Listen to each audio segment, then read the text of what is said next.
Assalamualaikum warahmatullahi wabarakatuh. Sebuah kisah yang berasal dari abad pertama Hijriah dan berasal dari kawasan Kufah, Irak. Ada seorang pemuda yang terkenal sangat alim, rajin menuntut ilmu dengan bersungguh-sungguh, rajin ibadah, taat, dan sesama dengan teman-temannya pun dia senantiasa menjaga persahabatannya. Namun sayang, pemuda ini berasal dari keluarga yang miskin. Dia tidak memiliki keluarga lagi, dia hidup sebatang kara. Suatu hari di rumahnya sudah kehabisan bahan makanan, sehingga dia merasa lapar yang luar biasa. Dan akhirnya dia pun keluar dari rumahnya berjalan-jalan di sebuah perkampungan. Ketika dia berjalan di sebuah perkampungan tersebut, dia menemui sebuah kebun apel yang begitu besar. Begitu banyak buah-buahannya. Daunnya begitu rindang sampai menjorok keluar pagarnya. Saat itu rasa laparnya pun tergoda dan akhirnya dia mengambil satu buah apel lalu dia makan untuk sekedar menghilangkan rasa laparnya. Singkat cerita, dia pulang ke rumahnya. Ternyata ketika dia berada di rumahnya, mulai merasa galau dan gelisah.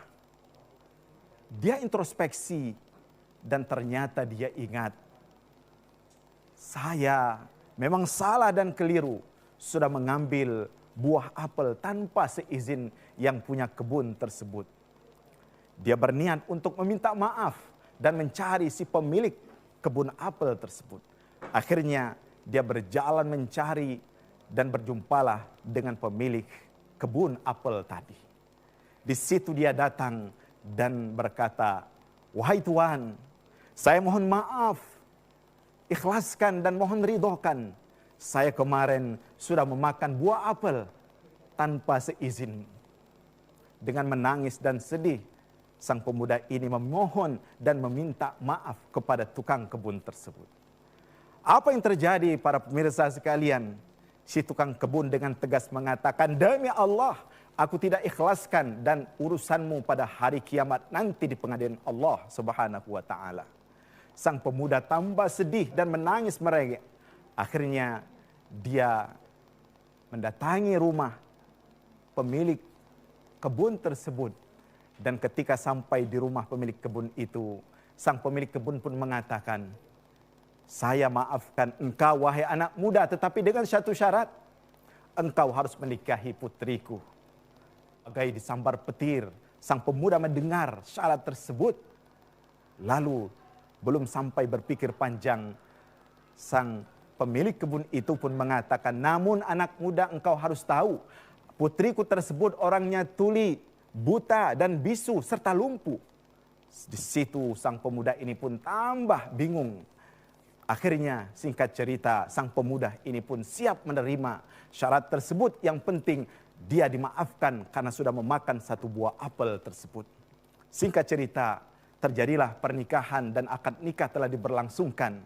Tidak seperti pengantin biasa yang begitu senang ketika datang hari perkawinannya. Pemuda ini pun datang dengan wajah yang sedih. Lalu ketika sudah diucapkan doa barakallahu laka wa baraka alaika wa jama'a bainakuma fi khairin, lalu ditarik oleh sang pemilik kebun ini, tangannya diantar ke kamar sang putrinya. Apa yang terjadi, saudaraku sekalian?